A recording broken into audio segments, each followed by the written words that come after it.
خاکم بدہن مشتاق احمد یوسفی۔ بابائے انگریزی doctor Samuel Johnson کا یہ قول دل کی سیاہی سے لکھنے کے لائق ہے کہ جو شخص روپے کے لالچ کے علاوہ کسی اور جذبے کے تحت کتاب لکھتا ہے اس سے بڑا احمق روئے زمین پر کوئی نہیں۔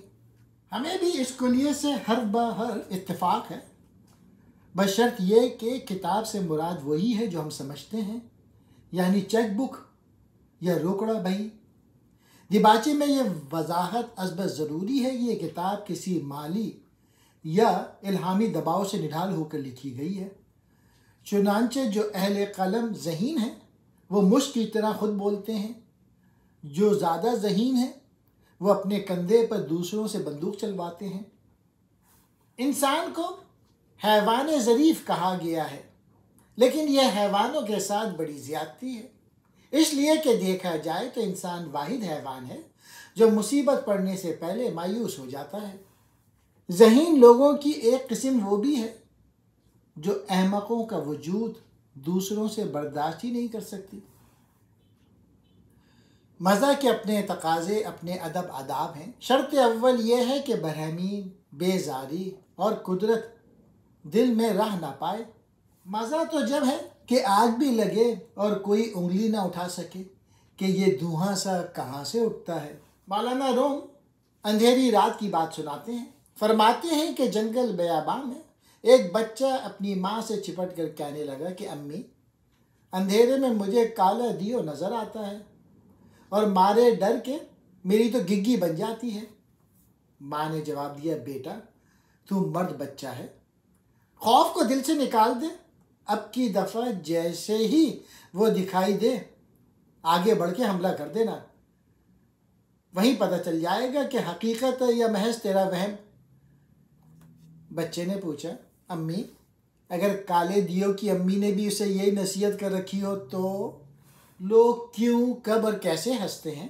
جس دن ان سوالوں کا صحیح جواب معلوم ہو جائے گا انسان ہنسنا چھوڑ دے گا۔ انگریز سے ان چیزوں پر ہنستے ہیں جو ان کی سمجھ میں نہیں آتی، اس کے برعکس ہم لوگ ان چیزوں پر ہنستے ہیں جو اب ہماری سمجھ میں آ گئی ہیں۔ مثلاً انگریز، عشقیہ شاعری، روپیہ کمانے کی ترکیبیں، بنیادی جمہوریت، فقیر کی گالی، عورت کے تھپڑ اور مسخرے کی بات سے آزردہ نہیں ہونا چاہیے۔ یہ اس پر امید زمانے کا ذکر ہے جب انہیں کتابوں کی دکان کھولے اور ڈیل کارنیگی پڑھے 2 مہینے ہوئے ہوں گے، اور جب ان کے ہونٹوں پہ ہر وقت وہ مسکراہٹ کھلتی رہتی تھی جو آج کل صرف ٹوتھ پیسٹ کے اشتہاروں میں نظر آتی ہے۔ دکان کیا تھی؟ کسی بگڑے ہوئے رئیس کی لائبریری تھی۔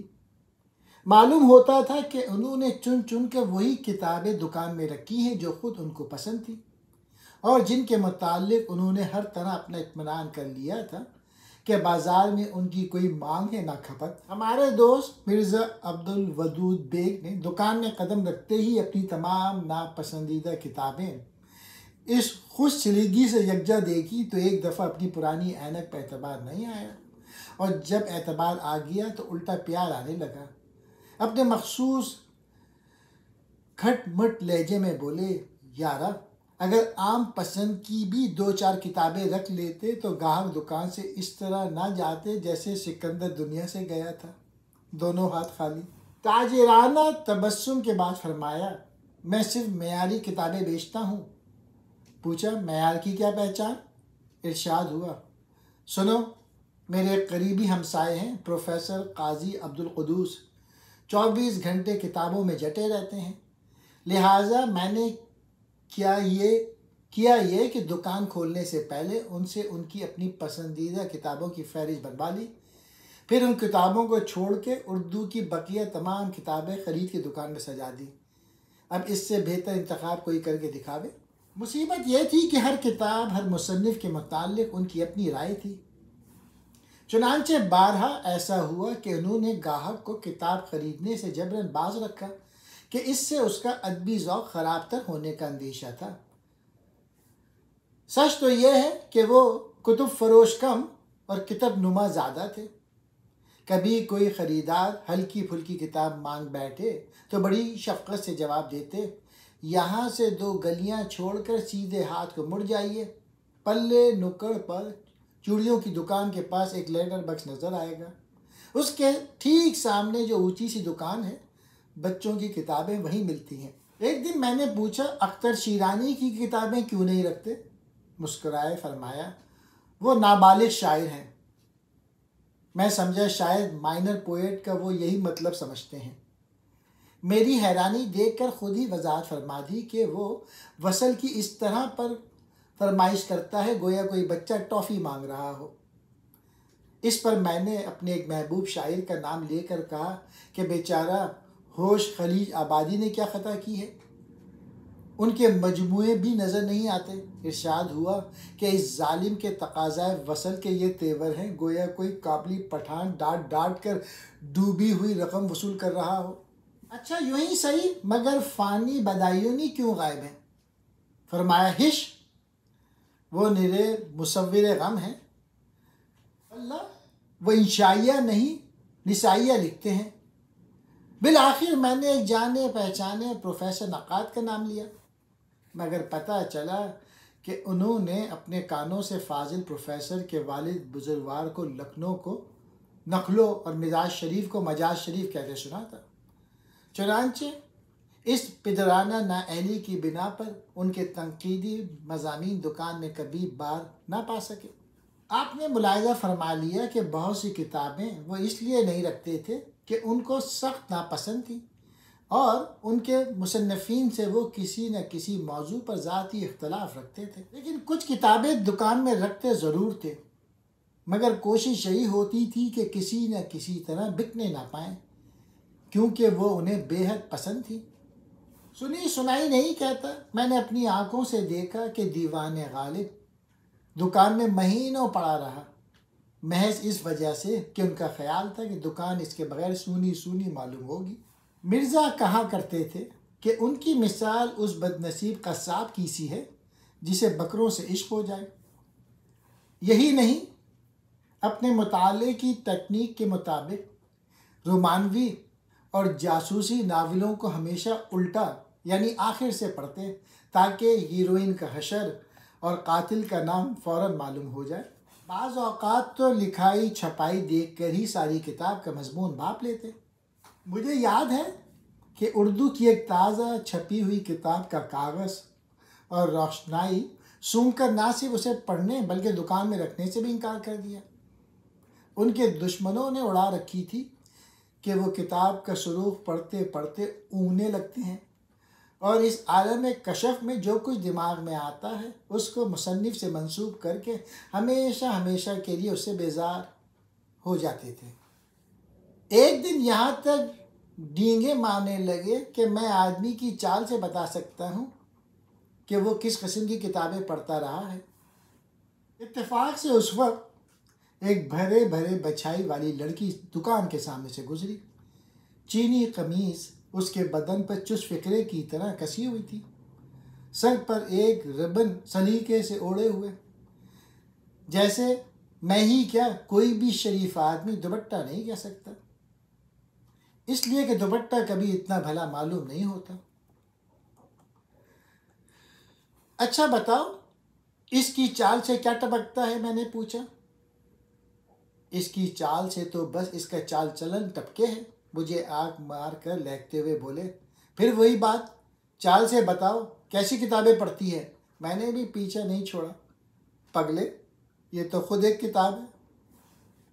دیکھا گیا ہے کہ وہی کتب فروش کامیاب ہوتے ہیں جو کتاب کے نام اور قیمت کے علاوہ اور کچھ جاننے کی کوشش نہیں کرتے، کیونکہ ان کی ناواقفیت عامہ جس قدر وسیع ہوگی، جس قدر عمیق اور متنوع ہوگی، اتنی ہی بھرپور خود اعتمادی اور معصوم گمراہی کے ساتھ وہ بری کتاب کو اچھا کر کے بیچ سکیں گے۔ ڈیل کارنیگی کے مشورے کے مطابق وہ ہر وقت مسکراتے رہتے، اور ہم نے سوتے میں بھی ان کی باچیں بطور خیر سگالی کھلی ہوئی دیکھی۔ مرزا کا خیال ہے کہ جب تک 2-3 دفعہ دیوالیہ نہ نکلے آدمی کو دکانداری کا سلیقہ نہیں آتا۔ یاد رہے کہ ان کی نف زندگی ان لوگوں نے تلخ کر دی جو قرض پہ کتابیں لے جاتے تھے۔ اور بقیہ نف زندگی ان حضرات نے تلخ کر رکھی تھی جن سے وہ خود قرض لے بیٹھے تھے۔ قدرت نے ان کے ہاتھ میں کچھ ایسا کر دیا تھا کہ سونے کو ہاتھ لگائیں تو مٹی ہو جائے، لیکن انصاف سے دیکھا جائے تو ان کی بربادی کا سہرا قدرت کے علاوہ ان مہربانوں کا سر تھا جو انتہائی خلوص اور مستقل مزاجی کے ساتھ دامیں درمیں ان کو نقصان پہنچاتے رہتے تھے۔ ان کا دل بڑا تھا اور قرض لینے میں انہوں نے کبھی بخل سے کام نہیں لیا۔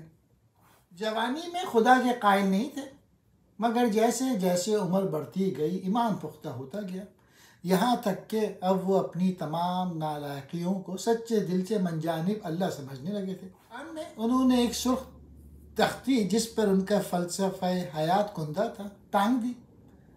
باطل سے دبنے والے اے آسمان نہیں ہم، اس سے قطعی کوئی تعلق نہیں تھا، بلکہ دیکھا جائے تو انہوں نے کسر نفسی سے کام لیا، کیونکہ باطل تو باطل، وہ حق سے بھی دبنے والے نہیں تھے۔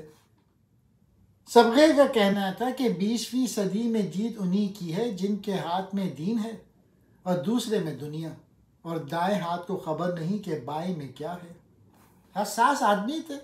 اس پر بدقسمتی یہ کہ ایک ناکام کتب فروش کی حیثیت سے انہیں انسانوں کی فطرت کا بہت قریب سے مطالعہ کرنے کا موقع ملا، اس لیے بہت جلد انسانیت سے مایوس ہو گئے۔ انہوں نے تمام عمر تکلیفیں ہی تکلیفیں اٹھائیں، شاید اسی وجہ سے انہیں یقین ہو چلا تھا وہ حق پر ہیں۔ ہمارے یہاں یہ کیفیت ہے کہ نوجوان اس وقت تک اردو کی کوئی کتاب پڑھنے کی حاجت محسوس نہیں کرتے جب تک پولیس اسے فحش قرار نہ دے دے، اور فحش قرار پانے کے بعد اس کے بیچنے کا سوال ہی پیدا نہیں ہوتا۔ آپ دھڑا دھڑ کتابیں چھاپ سکتے ہیں مگر زبردستی پڑھوا نہیں سکتے۔ میں نے کہا کیوں نہیں، اٹھا کے نصاب میں داخل کر دیجئے۔ وہ بھلا ہار ماننے والے کہاں تھے؟ کہنے لگے اگر ایک پوری کی پوری نسل کو ہمیشہ کے لیے کسی اچھی کتاب سے بیزار کرنا ہو تو سیدھی ترکیب یہ ہے کہ اسے نصاب میں داخل کر دیجئے۔ جہاں بھی بند پڑتا انہی کتابوں کو ترجیح دیتے جن پر مصنف کا نام تک درج نہیں ہوتا، مثلا الف لیلہ، ضابطۂ فوجداری، ریلوے ٹائم ٹیبل، انجیل۔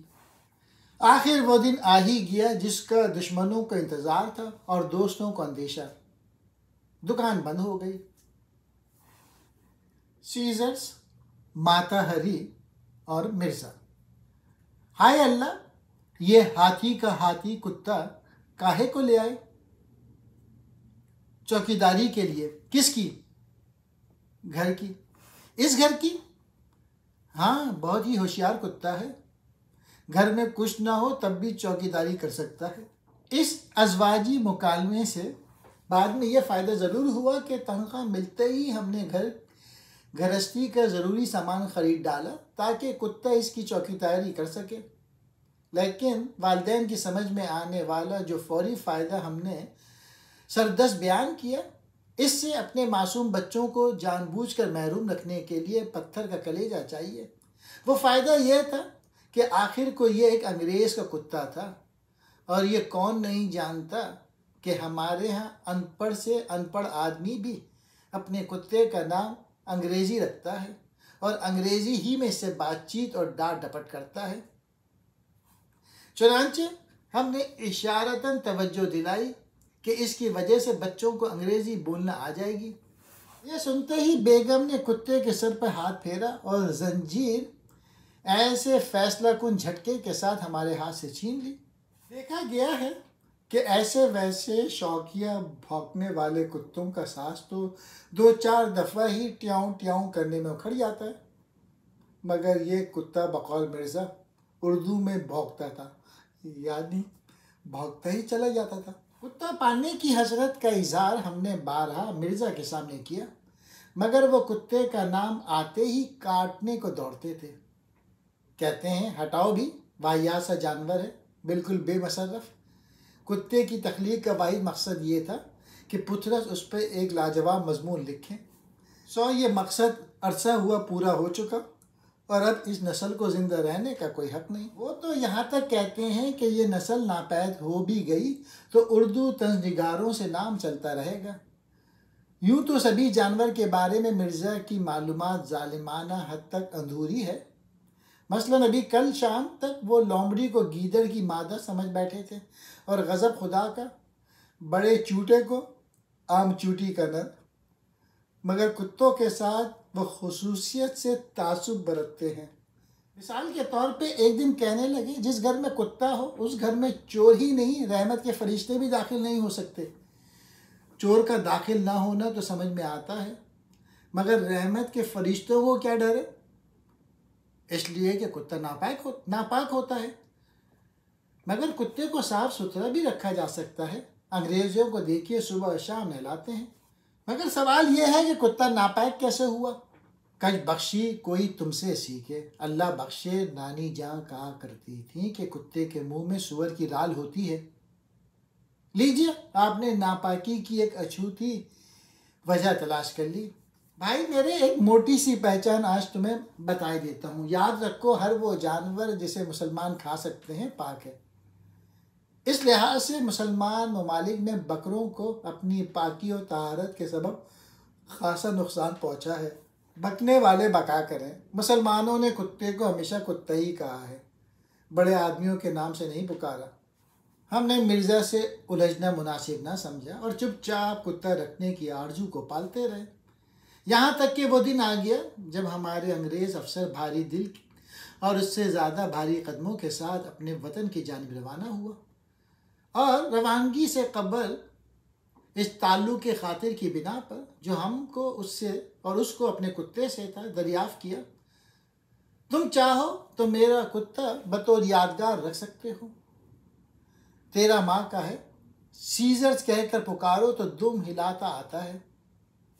اس سے بہتر کوئی یادگار نہیں ہو سکتی کہ جب بھی وہ بھونکے گا افسر کی یاد تازہ ہو جائے گی۔ رہی صحیح ہچکچاہٹ کو لفظ امپورٹڈ نے دور کر دیا۔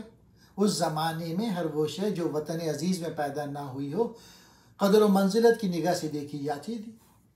چنانچہ ہر بگڑا ہوا مسلمان رئیس یہ ثابت کرنے پر تلا بیٹھا تھا کہ نہ صرف اس کے کتے کے بلکہ اس کے اپنے بزرگ بھی اصلی امپورٹڈ تھے۔ سچ تو یہ ہے کہ یہ بچہ کسی کا بھی ہو بڑا سویٹ لگتا ہے، پھر یہ تو السیشن کا بچہ ٹھہرا۔ جی ہاں بچہ، دراصل ہم اس کے امپورٹڈ ہونے سے اس قدر مروب تھے کہ پلہ کہتے ہوئے شرم سی محسوس ہوتی تھی۔ میں نے کہا کتے کی تندرستی اور نسل اگر مالک سے بہتر ہو تو وہ آنکھیں ملا کر ڈانٹ بھی نہیں سکتا، پھر یہ تو غیر معمولی طور پہ خونخوار بھی نظر آتا ہے۔ ہم نے کہا مرزا تم خواہ مخواہ ڈرتے ہو۔ بولے جو شخص کتے سے بھی نہ ڈرے مجھے اس کی ولدیت میں شبہ ہے۔ ہم نے کہا مرزا کتا اگر خونخوار نہ ہو تو پالنے سے کیا فائدہ، پھر آدمی بکری کیوں نہ پال لے؟ بولے ہاں بکری کتے سے بہتر ہے، بڑی بات یہ کہ جب چاہو کاٹ کر کھا لو، گرچہ چھوٹی ہے ذات بکری کی دل کو بھاتی ہے بات بکری کی۔ قاضی عبدالقدوس نے کچھ غلط نہیں کہا تھا کہ بڑا کتا بڑی مشکل سے سدھایا جاتا ہے، پھر نیا گھر نئے چہرے۔ نتیجہ یہ کہ پہلی رات خود سویا نہ دوسروں کو سونے دیا، رات بھر ایک ساز بھی منہ زبانی بھونکتا رہا، دوسری رات بھی وحشت کا یہی عالم رہا۔ البتہ 24 گھنٹے کی تربیت سے اتنا فرق ضرور پڑا کہ فجر کے وقت جن اراکین خاندان کی آنکھ لگ گئی تھی ان کے منہ چاٹ چاٹ کے خواب غفلت سے بیدار کیا۔ تیسرے رت جگہ سے پہلے ہم نے اسے ایک سونے کی گولی دی، کوئی افاقہ نہیں ہوا۔ چوتھی رات 2 دی، مگر صاحب کیا مجال جو ذرا چپکا ہو جائے۔ زچ ہو کر مرزا سے رجوع کیا تو کہنے لگے میری مانو آج اسے کچھ نہ دو، خود 3 گولیاں کھا لو۔ ہم نے ایسے ہی کیا، اس رات وہ بالکل نہیں بھوکا۔ لیکن حیرت اس بات پہ ہوئی کہ صبح 10 بجے ہمارے بہرے ہمسائے خواجہ شمس الدین جو نئے نئے پڑوس میں آئے تھے ہمیں بڑی تدبیر سے جھنجھوڑ کے جگایا، شکایت کی کہ رات بھر آپ کا کتا میرے گھر کی طرف منہ کر کے خوب بھونکا، اور دیکھ لیجئے اس وقت بھی جی لگا کے بھونک رہا ہے۔ ہم نے کہا آپ کا ریڈیو بھی تو سارے دن محلے کو سر پہ اٹھائے رکھتا ہے۔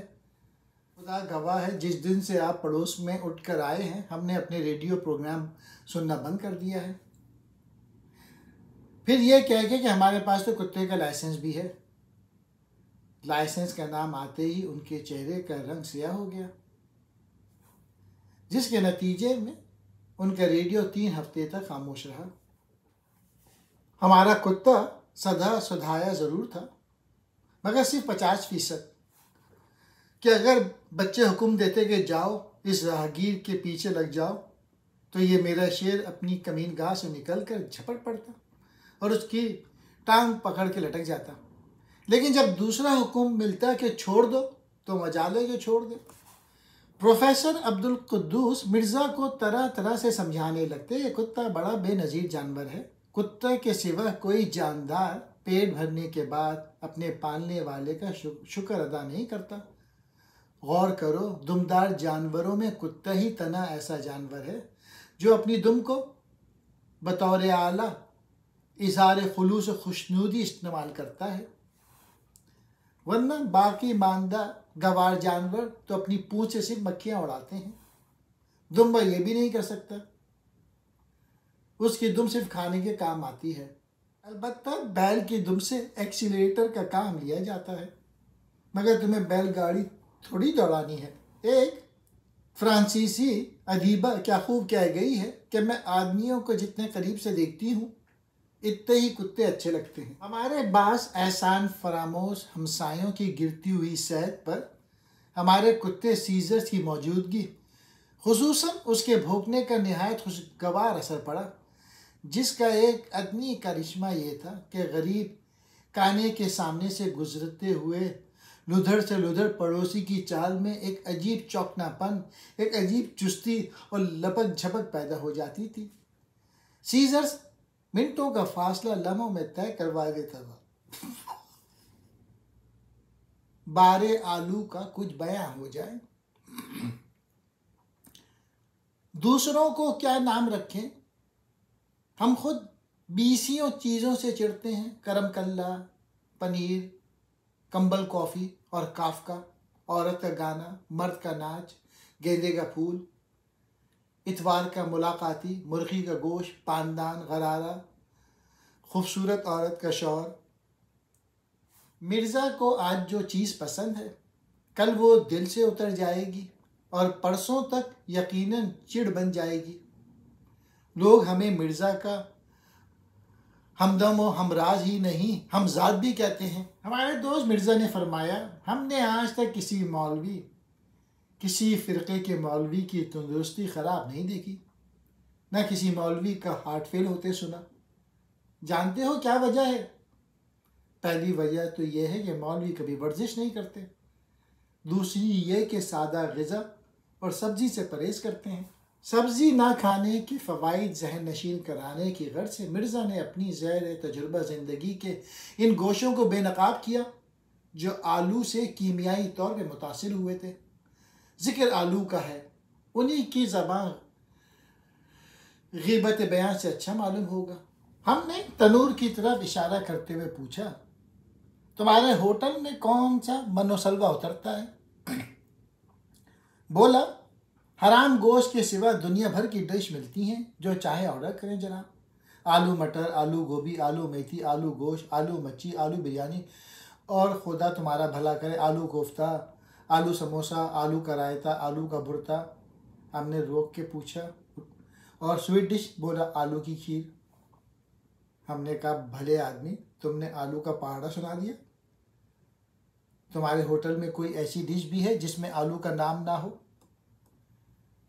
فاتحانہ تبسم کے ساتھ فرمایا، کیوں نہیں، پوٹیٹو کٹلیٹ حاضر کروں جناب۔ دراصل یہ تھا کہ 1 سال پہلے ہوٹل کے مالک نے ہیڈ کانسٹل کے عہدے سے سبدوش ہو کر زراعت کی طرف توجہ فرمائی اور زمین سے بھی انہی ہتھ کنڈوں سے سونا اگلوانا چاہا، مگر ہوا یہ کہ آلو کی کاشت میں 25 سال کی ذہانت سے جمع کی ہوئی رشوت ہی نہیں بلکہ پینشن اور فنڈ بھی ڈوب گیا، زمین کھا گئی بے ایمان کیسے کیسے۔ مرزا، تم آلو کیوں نہیں کھاتے؟ ہم نے پھر وہی سوال کیا۔ نہیں صاحب، آلو کھانے سے آدمی آلو جیسا ہو جاتا ہے۔ کوئی انگریز عورت جسے اپنی فکر اور مستقبل ذرا بھی عزیز ہو، آلو کو چھوتی تک نہیں۔ سامنے سوئمنگ پول میں پیر لٹکا ہے یہ میم جو مصر کا بازار کھولے بیٹھی ہے، اسے تم آلو کی ایک ہوائی بھی کھلا دو تو بندہ اسی حوض میں ڈوب مرنے کو تیار ہے۔ اگر یہ کافی میں چینی کے 4 دانے بھی ڈالتی ہے یا کوئی اسے میٹھی نظر سے بھی دیکھ لے تو اس کی کیلوریز کا حساب اپنی دھوبی کی کاپی میں رکھتی ہے، انہوں نے جواب دیا۔ ہمارے دوست مرزا کہنے لگے کہ کرنل شیخ کل ہی یورپ سے لوٹے ہیں، کہہ رہے تھے یورپ کی اور ہماری خواتین میں بڑا فرق ہے۔ یورپ میں جو لڑکی دور سے 17 برس کی معلوم ہوتی ہے وہ قریب پہنچ کر 70 برس کی نکلتی ہے، اور ہمارے ہاں جو خاتون دور سے 70 برس کی دکھائی پڑتی ہیں وہ نزدیک آنے پر 17 برس کی نکلتی ہیں۔ تعجب کی بات تو یہ تھی کہ مرزا چائے کے ساتھ آلو کے چپس اڑا رہے تھے۔ ہم نے کہا مرزا آج تم رنگے ہاتھوں پکڑے گئے، بولے، اور ایسی آواز میں بولے گویا کسی اندھے کنویں کے پیندے سے بول رہا ہو۔ ڈاکٹر کہتے ہیں تمہارا وزن بہت کم ہے، تمہیں آلو اور ایسی چیزیں خود کھانی چاہیے جن میں اسٹارچ اور کاربوہائیڈریٹ کی افراط ہو۔ صاحب آلو ایک نعمت ہے، کم از کم سائنس کی روح سے، مگر آلو کا مستقبل نہایت شاندار ہے۔ جو ملک جتنا غربت زدہ ہوگا اتنا ہی آلو اور مذہب کا چلن زیادہ ہوگا۔